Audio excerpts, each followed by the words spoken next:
Welcome back, everybody. Jason Lamb here with you tonight. I knew this would be an interesting night here on OpenLine. We've been getting a lot of calls because this is a very interesting topic, the cannabis boom in Tennessee. And with us, we have Kelley Hess with the Tennessee Growers Coalition. She's here with us for this hour answering your phone calls, and we want to hear more from you. That number is 615-737-7587, 615-737+. Call in and we can get your question or comment addressed right here on OpenLine. First, right now we have George.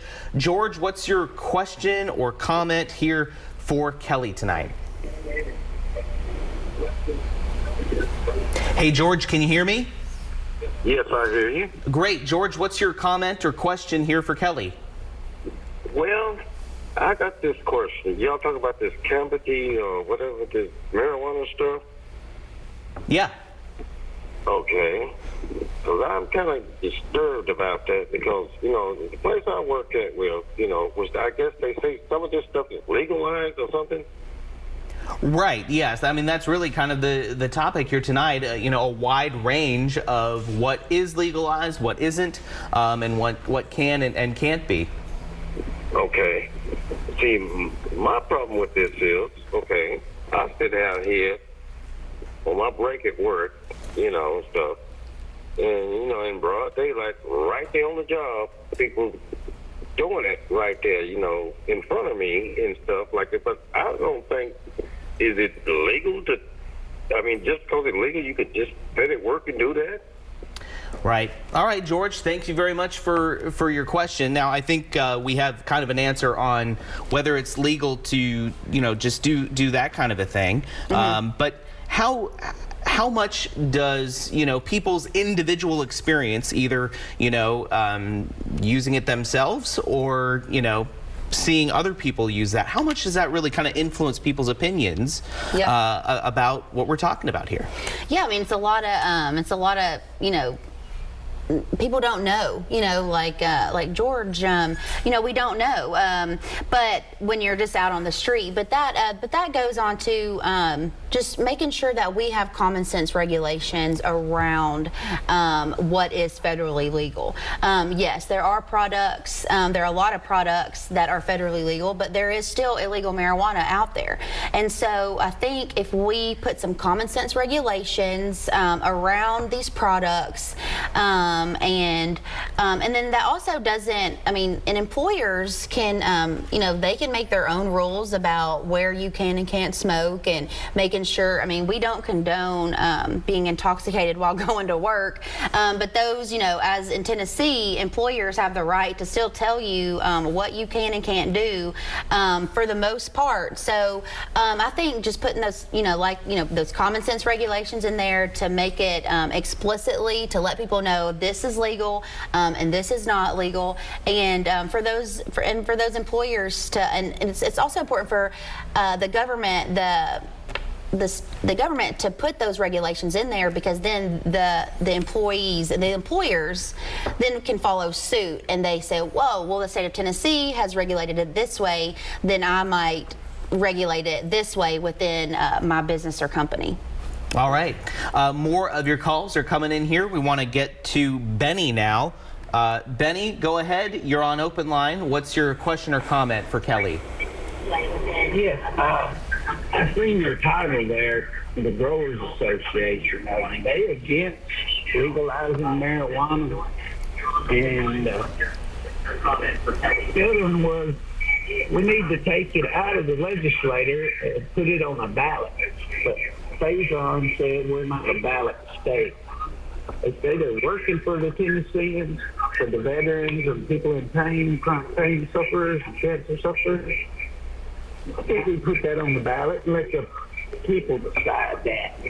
That's all my comments and concerns. And I do use CBD, and I am a chronic pain sufferer. So you guys try to help us out here. All right, bye-bye. All right. Benny, thank you very much. How about that? We've been talking so much about the legislature, but you know, there is another way to get things done in this state, and that's through a ballot referendum. What about something like that?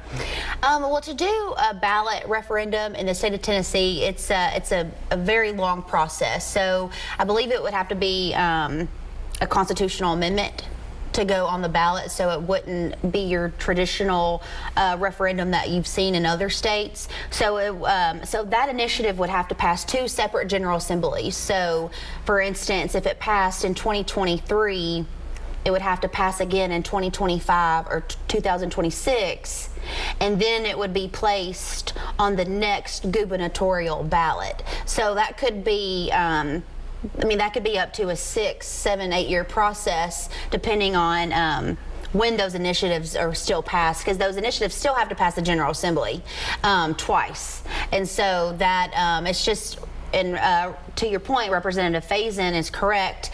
Our Constitution, our government is not set up just to do referendums like that. It would have to be, I believe, a constitutional amendment, and that process, you know, it would be long if we started it now. If somebody started it a while ago, we might be we might be have it on the ballot come November. But you know, it's just a long process, and nobody's really nobody's done that yet.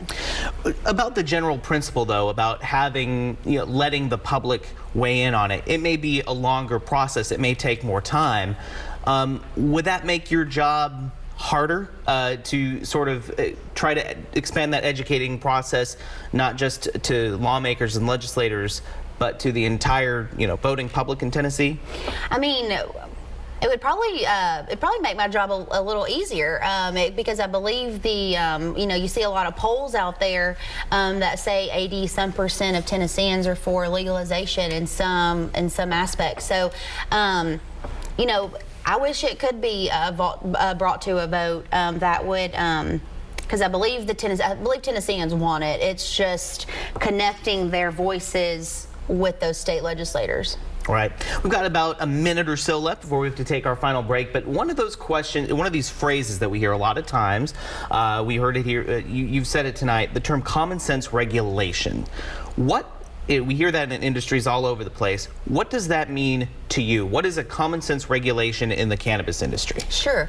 So when we're, specifically when we're talking about Delta-8 and these hemp-derived cannabinoids, common sense regulations means that that regulations are put in place that aren't, it's not a lot of red tape and not a lot of you know, bureaucracy that inhibits businesses from, you know, being businesses and helping their bottom line. So really with the Delta-8 and hemp-derived cannabinoids, the common sense regulation would be 21 and up, proper labeling on milligrams and what you're actually getting.